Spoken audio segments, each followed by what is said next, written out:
Over the past 5 years, I've doubled my net worth multiple times. I didn't do it because of a lucky stock pick, real estate, or crypto. And no, it also wasn't because I make YouTube videos. Instead, I've been following a series of steps that inevitably increases your net worth over time, no matter who you are. And in this video, I'm going to walk you through those steps by showing you a Google Sheets file I've built specifically for this purpose. It contains a dashboard, which you can use to get a bird's eye view of your financial picture, and then the sheets will populate with insightful information based on what you enter into the table. I left a link for this file in the description down below, and just like my rent versus buy calculator that I shared with you guys previously, this is completely for free. I've spent a lot of time basically doing like beginner level programming to get this thing to work, but it is not the prettiest thing in the world, and there may be a few mistakes here and there. So if you see anything weird, just leave a comment down below and I'll do my best to fix it and update it. Now, to properly use this sheet on your own, click the link below,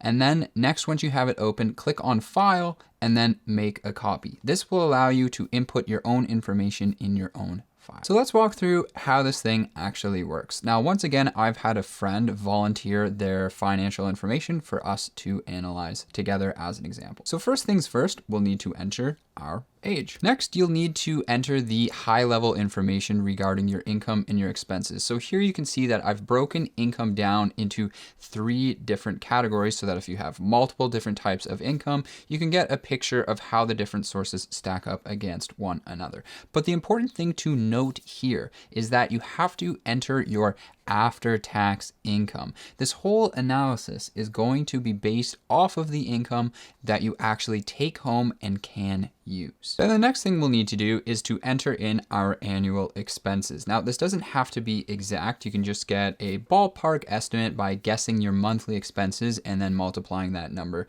by 12. But the more accurate you can be here, the better. And then after that, you can see here that the net and the percent rows have populated. And this is going to give you a quick summary about whether you are saving money or overspending and by how much. This will then feed into those insights that I was talking about earlier, which we'll look more closely at later on in this video. Cool. So now let's move on to the next section, which covers our financial assets. So you can get a sense from this list that you see here that we are trying to get an idea of how much wealth you have in some type of financial form. So it's not physical like a property or a car, but financial. And you'll see here that cash is included. And although cash is a physical thing in the real world, it's still considered financial wealth since it is a monetary asset. You'll also notice that there is a series of columns here that we're going to need to pay attention to.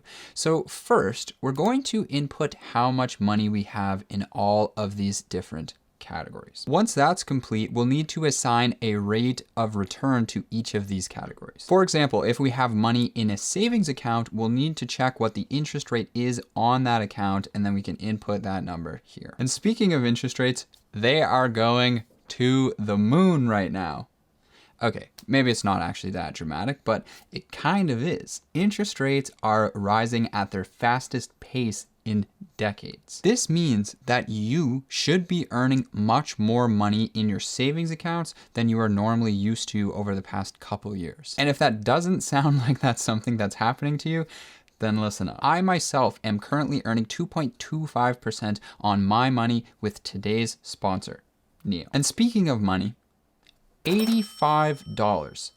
That's how much is up for grabs for you today if you listen to what I have to say in the next couple seconds. This is the biggest sign-up bonus I have ever seen for these accounts. So listen up, because I do not think this is going to last long. With Neo's money account, which like I said, I use, it's basically something like a savings and checking account all mushed together into one. And that's because the account has a high interest rate. You earn 2.25% on your money currently, and that number can change. And if interest rates are continuing to go up, that number may go up as well. And on top of that, the account has no monthly fees. It has unlimited and free e-transfers, and your money is fully backed by CDIC insurance, just like it would be at any major bank. But you might be wondering, okay, I understand that I can save money in this account and earn all those benefits, but how do I actually spend this money? Well, you can do that with the help of the Neo card, which is a no annual fee, high cashback credit card where you get a minimum of 1% cashback on the card. And you also get an average of 5% at partners. Best of all, the cashback is instant. You don't have to wait until next month to get it. And speaking of instant, like I said, there is an $85 sign-up bonus up for grabs here. Signing up through my link down below for the card and getting approved for the card will earn you $75, and signing up for the money account will earn you $10 for that grand total of $85. And in my experience, this bonus gets applied to your account very, very quickly. And again, both of these accounts have no fees, so this is as close to free money as you can possibly get. Thank you to Neo for once again sponsoring my videos. Okay, turning our attention back to rates of return here. For stocks, crypto, and gold, the rate of return is of course uncertain. So it'll be up to us to enter a number that we feel is appropriate. Now, if you're looking for general guidelines here, I would enter something like 7% for stocks. And then, I mean, crypto is pretty much a wild card at this point because we don't have the long history of data to analyze like we do with the stock market. So it could be reasonable to enter something that's quite a bit higher than stocks, but obviously bear in mind that it could be any amount of return, including negative. The other thing I want to point out is that I think it's important to enter what you expect to be a long-term average return here. So when we're talking about something like crypto, in the short term, it may be extremely volatile, but if you decided to hold it for something like 20, 30, 40, 50 years, what would you expect to be the average return you'd earn each year from this point in time? Or at least what would be the return that you would like to earn for taking on the risk of holding this particular asset class. For gold, it has historically kept pace with the rate of inflation, so a number like 3% might be appropriate. And for anything that does not generate a return, you can just enter 0%. I'm not taking inflation into account in this analysis because I don't want to overcomplicate things, but you're more than welcome to tweak your numbers to incorporate that into your analysis. Sweet. So now we can see in the next column over, that's going to populate our annual expected return for each financial asset that we have. And then to wrap this section up, the last thing I want you to do is to click on this drop down over here, which is under the planned duration of investment. And then for any investments that you have in stocks, what you'll need to do is select the length of time that you're planning on investing your money in the markets. And then finally, to finish our section on assets, we'll have to enter information about our physical assets. So this includes things that are real. They're real hard things in the real world. So that's like a vehicle, property, equipment, electronics, that type of stuff. Now by equipment, I basically mean something that you utilize to accomplish a specific task. So for me, my camera equipment would be considered equipment as an asset here because I could sell it for money. And then electronics are similar, but a little bit more general. Basically, any piece of electronic equipment that you have that you could sell for money if you wanted to or had to. Now you'll notice next to the amount column, there's once again a column for the rate of change. But since many of these items actually lose value over time, like your car depreciates in value, we need to take that into account here as well. And with that all wrapped up, this gives us a little picture of our wealth in terms of the total assets that we own,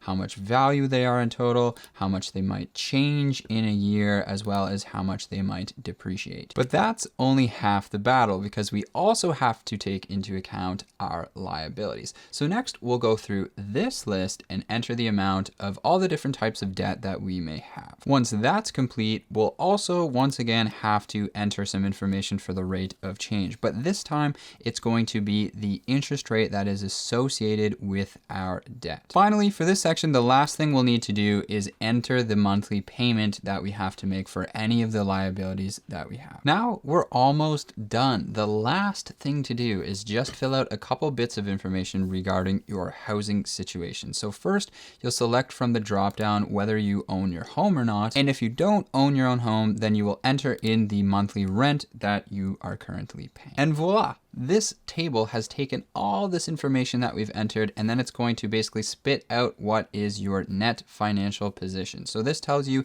your actual net worth as of today. And below it, you can see how much your net worth is projected to change in 1 year based off of all of the assumptions and information that we have entered today. But that's not actually the coolest part, because now we can click on the next tab and begin going through the insights that have populated based off of our table. So let me give you a rundown on the proper way to follow this. So basically what you want to do is go in order of these sheets from left to right. So start with the financial priority tab, fully read it through, understand it, and then proceed to the financial precision tab and so on. So the financial priority insight page is basically going to be your high-level blueprint for increasing your net worth over time. I've broken down the process of increasing your net worth into 5 levels. So this page is going to tell you what level you are currently at and what you need to do to get to the next one. For example, you can see that my friend here has passed priority level 1 because their income is higher than their expenses. This is the first financial priority that you want to accomplish, because you can't begin to increase your net worth if you don't have any savings to work with. One thing I really want to stress here is how important savings are. I think the vast majority of people look at savings in completely the wrong way. And that's because we call them by the wrong word. Savings aren't savings, they're profits. Allow me to explain. So a business generates income, right? And then they have expenses that they have to pay to operate the business. And if they have any money left over after doing this, we have something that we call profits. But when we're talking about our own finances, well, we too generate an income, and then we have to pay expenses to live and enjoy our lives. But if we have money left over after all of this, we call it something else. We call it savings. But what is the difference between a business's profits and our savings? There isn't one. So stop thinking about savings as savings and start thinking about them as what they actually are. Your profits. Your profits to grow your own business of you, the business of you, your own life. That's what they are. They are the lifeblood of your financial picture. So although my friend has definitely passed this stage, level 1, which is great, we can see that they then get stuck at priority level 2 because they have some credit card debt, which is high interest debt. So this section is basically going to explain that to them, and they'll have to work on getting rid of that before they can proceed to level 3. And then after understanding all the priority levels and where you're at, you can move on to the next tab over, and then basically continue to progress through all of them to continue to get insights about your financial position, which is going to give you an idea of how healthy your current structure of assets and debt is relative to your income and age and stuff like that. And then the debt insight page is going to help you break down any debt you may have and then evaluate it relative to your full financial picture. And then finally, the investment tab is going to do the same thing, but for your investments. So like I said, this entire thing was